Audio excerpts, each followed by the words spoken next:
Let's talk about entrepreneurship. Entrepreneurship is a beautiful journey.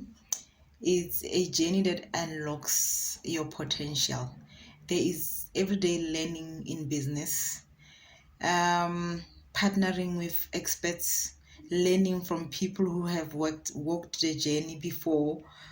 It's a beautiful thing. For me, it's something that I enjoy every day of my life. It's a journey that I don't regret embarking on.